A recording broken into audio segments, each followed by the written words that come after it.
Hi, my name's Andrew McLaren, and I'm going to go over where I start for all of my intro physics students for high school and college. This is the number one misconception, and if you have this down, the forces part is going to be so much easier. So we're going to talk about why this is really essential and then actually go through the question. And the question is right here. You can kind of see it right there next to me. Does positive acceleration always mean an object is speeding up? And this is to help you understand what positive and negative really means in this context of acceleration. And this helps you with net forces, because if we're talking about a force, there's a relationship between the force and the acceleration. Mass is always a positive number. So you can imagine if the acceleration is positive, that means that the force or the sum of forces should be positive. So if you've got like a negative force and a positive force, but the sum of forces is in a positive direction, that means the acceleration is also in a positive direction. So if you don't understand what this positive negative acceleration means in terms of a change in velocity, that might cause you to get a little bit confused. And you can imagine vice versa, if the sum of forces in the negative direction, that's going to cause the object to accelerate in a negative direction. So this is absolutely critical. And typically I go over forces and notation and putting those forces together immediately after this. So I'll put that in another video linked in a playlist so that you can follow along how I normally go over this with a student.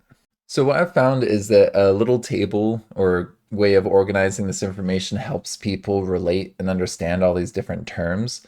And I give them this table and ask them, okay, if we have a positive acceleration and a positive velocity, so that would be like in this box right here, because we've got like the positive acceleration and velocities there, then I'd ask them, is that speeding up or slowing down? And so then a lot of people will, with that one, be able to tell me that that speed is increasing, so that is speeding up. And that makes sense to them. They're able to say like, okay, this is getting a bigger velocity over time, right?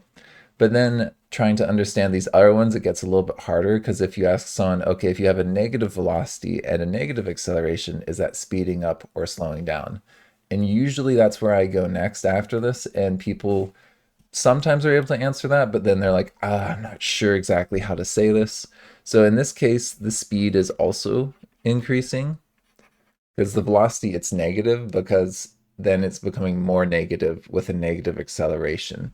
Remember, acceleration is equal to change in v over change in t. So it doesn't really matter what the velocity is, it's becoming more negative with a negative acceleration. So you can imagine then, if you have a negative velocity and a positive acceleration, that at first is going to cause the speed to decrease. Like the velocity was like maybe -10, then -5, and then 0, and then +5. So the speed at first decreases until the velocity equals 0. Then you're going to see the speed increase. So speed will increase given enough time, and if you have a negative velocity and a positive acceleration, but it needs to turn the velocity into a positive velocity, and then it starts speeding up.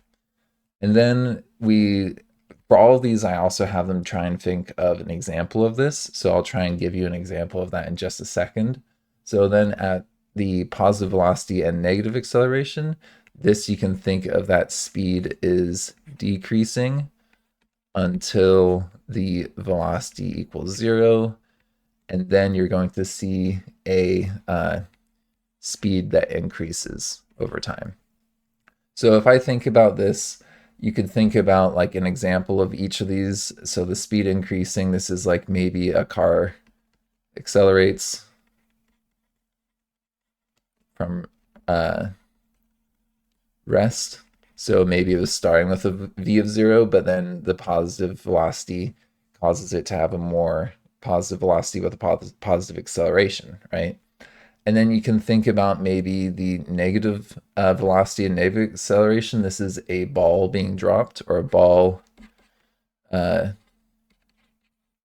dropping down. So this is maybe if you've done like a basketball shot, this is after it's reached the apex and it's starting to come down. or if you just drop a ball straight from your hand, it should start with velocity of 0, but then it's a negative velocity, so it becomes more negative over time. And then you can think about the like if you're doing the basketball shot, if that at first has a positive velocity, like it's going up, but it's got negative acceleration due to gravity, that's maybe like the first half of the basketball shot. So this is like basketball shot um, before apex. So you can think about like this going to the apex, and once it gets to that apex, then the speed is going to increase with that like gray part what I've got labeled as gray here. So then the speed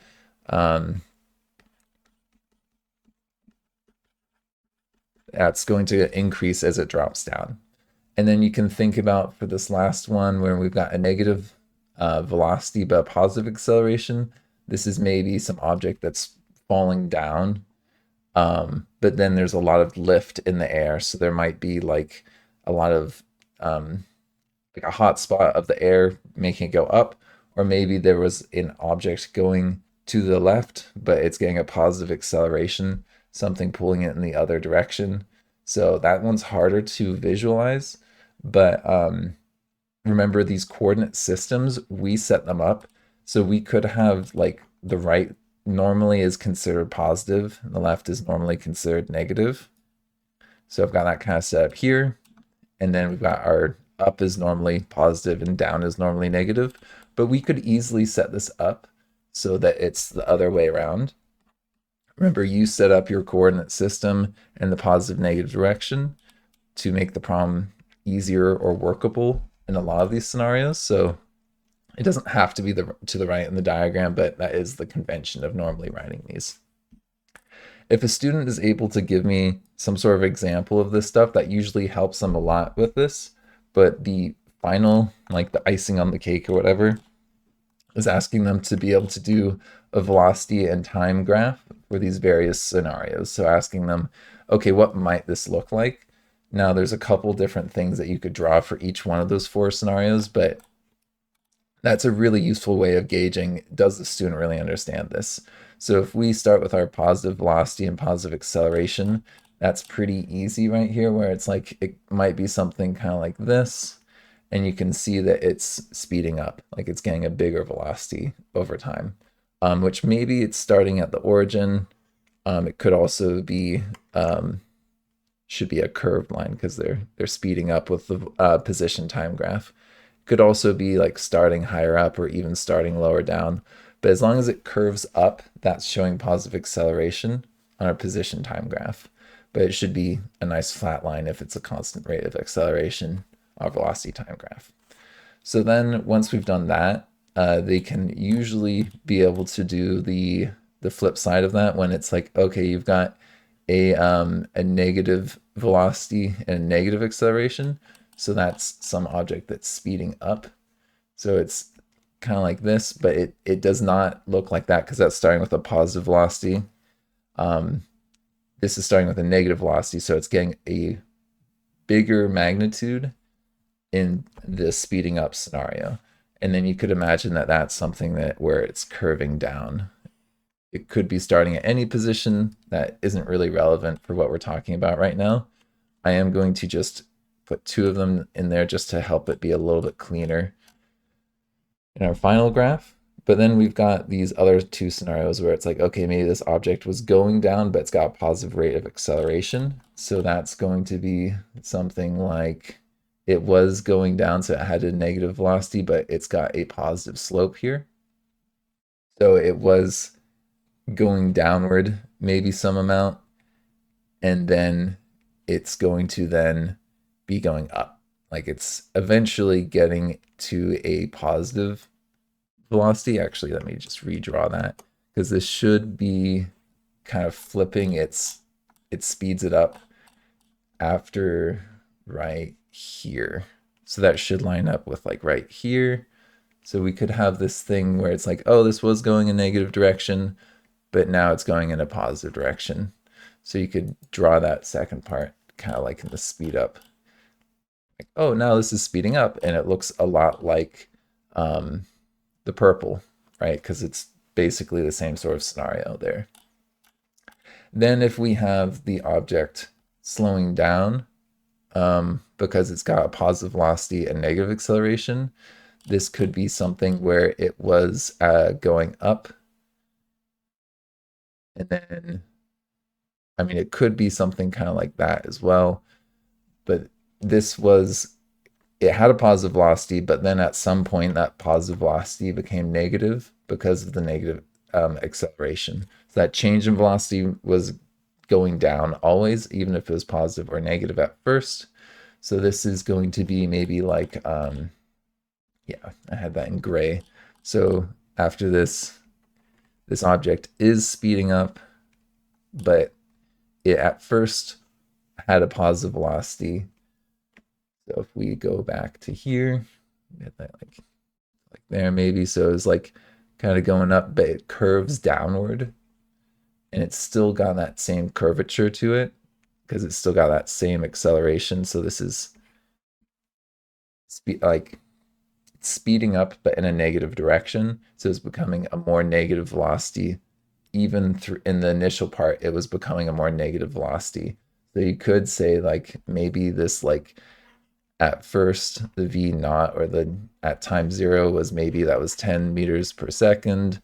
Then v maybe 1, then it got to like 0 meters per second, and then v2 negative 10 meters per second, and then v3 negative 20 meters per second.